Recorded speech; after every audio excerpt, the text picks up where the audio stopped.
And that was it. For 32 years, that's how the Star Wars saga ended.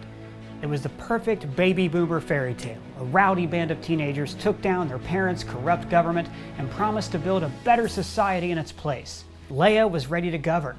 Han had finally settled down. And Luke would train a new generation of space wizards. The last day of the Republic!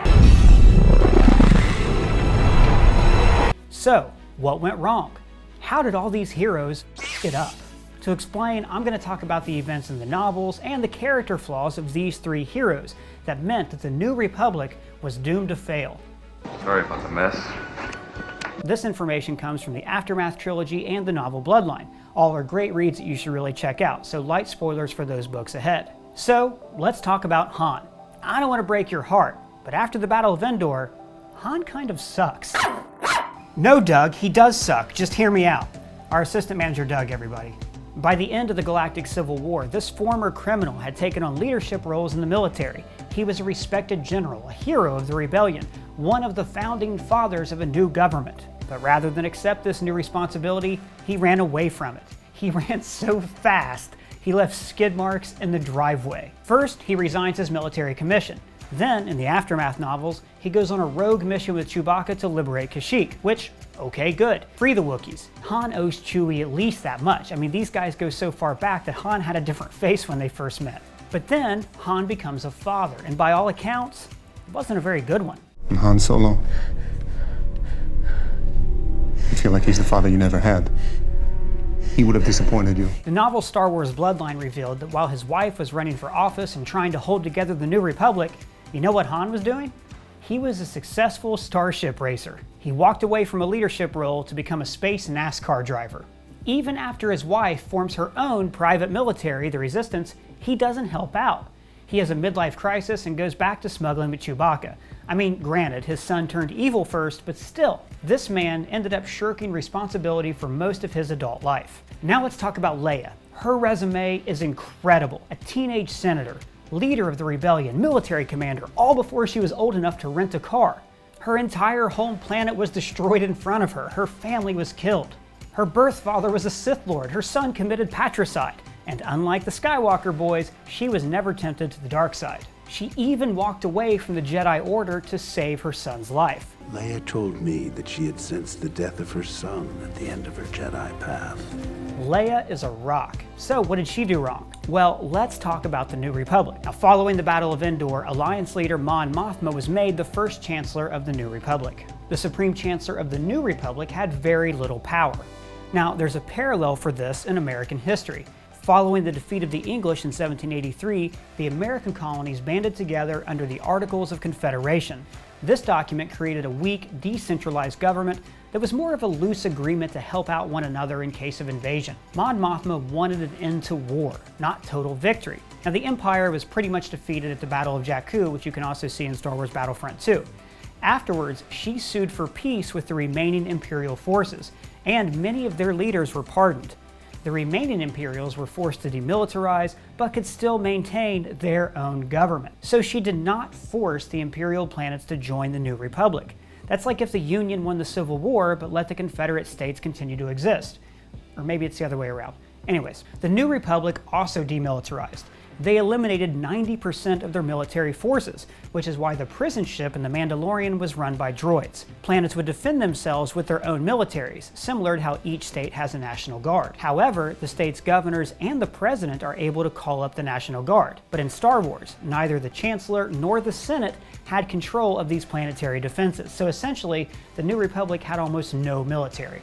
So, after Jakku, the remaining Imperial forces fled to the Outer Rim, and the Republic military just let them go. These Imperial forces eventually became the First Order.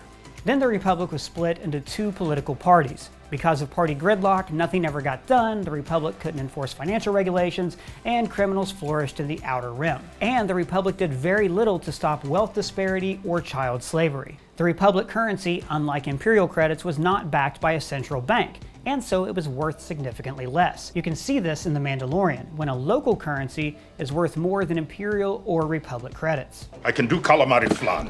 The Mandalorian even references the weakness of the New Republic. If it bothers you, let's go back to the core. and report them to the New Republic. That's a joke. So we have a weak government, a weak military, a weak currency, and they allow criminals and the wealthy to control the galaxy. We did it! No wonder the First Order rolled over these guys. But this was all orchestrated by Mon Mothma, who was trying to prevent the rise of a new empire. So what was Leia doing during all this? Well, she opposed demilitarization and lost a lot of political influence afterwards. Then she resisted taking on any leadership roles in the Senate.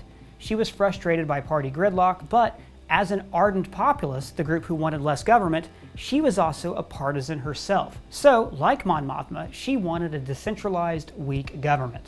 In Bloodline, Leia is ready to quit politics altogether, but then she's nominated to be first senator. Then she loses the election when it leaked that her father was Darth Vader. And then she discovered that the First Order was becoming a threat. She formed her own private military called the Resistance, and you know the rest. So Leia was an ineffective senator. Her reluctance to take on a leadership role meant that weaker people were running the Republic. And worst of all, she walked away from the Jedi Order, the potential bedrock of the Republic, for family reasons. Finally, let's talk about Luke Skywalker, my all-time favorite Star Wars character, probably my all-time favorite character in any movie ever.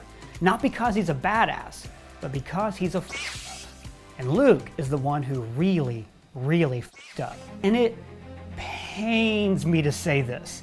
My gut reaction was to hate Force Awakens because it reduced Luke to a sad, failed hermit. He was training a new generation of Jedi.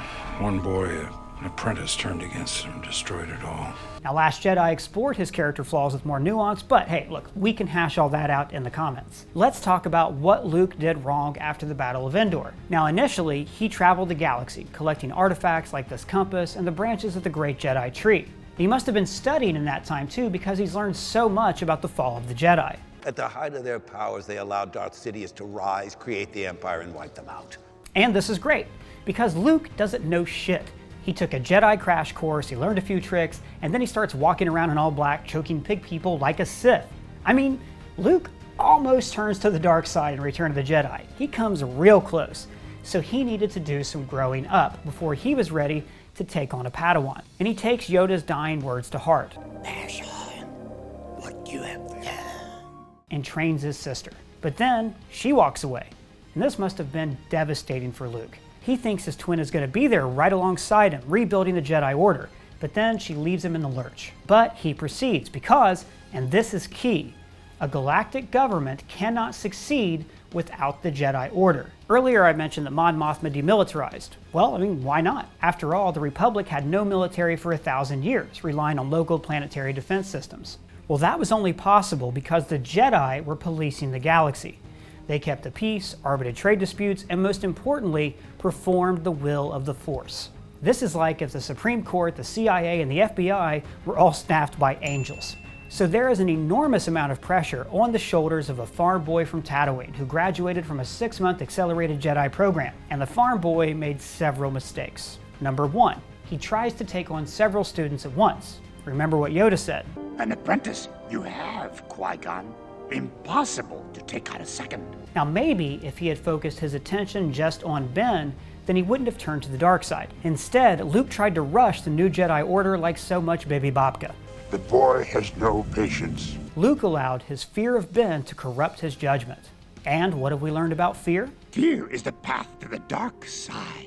Luke also knew that Snoke existed. He tried to hunt him down, but the trail went cold on Pisana. But come on. He could have found the dagger and the Sith Wayfinder, but he gave up and started a new Jedi Order before he was ready. He rushed it. Luke believed his own hype. The galaxy believed that Luke was more than a man, but he wasn't. This is the failure that haunts him the most. And after Luke's failure, he quits, dooming the New Republic to fail without a Jedi Order to prop them up. And in Mark Hamill's eyes, this mirrors the failure of his own generation. He told IGN in 2018, "I thought at that time when I was a teenager, by the time we get in power, there will be no more war. There will be no racial discrimination. When you think about it, my generation is a failure. The world is unquestionably worse now than it was then." Imagine saving the galaxy and then following that up by failing everyone you love. The loss of his nephew, the shame of having to face his family, it was too much for him. Now I think, had it been another student who turned evil instead of Ben, then he wouldn't have quit. But his love for Ben was too strong, and so is his shame. Love of family caused Anakin's fall, and also his redemption. Family allowed Luke to redeem his father, but it also doomed his Jedi Order to fail. Like all of us, family is the Skywalkers' fatal weakness and their greatest strength. Now, I'm not going through all this to shit on Star Wars or the characters or even the sequel trilogy. You may not like this ending, may not be the ending we dreamed about, but it's a far more human story. The ability to fail and overcome failure is what makes these heroes great, whether it's Han getting in over his head or Luke rushing to save his friends. We can look at these heroes and see ourselves. That's why Star Wars is so personal to all of us. Like these characters, all Star Wars fans are family. Well guys, that's just my hot take. Let me know what you think in the comments below. And if it's your first time here, please subscribe. For Screen Crush, I'm Ryan Airy.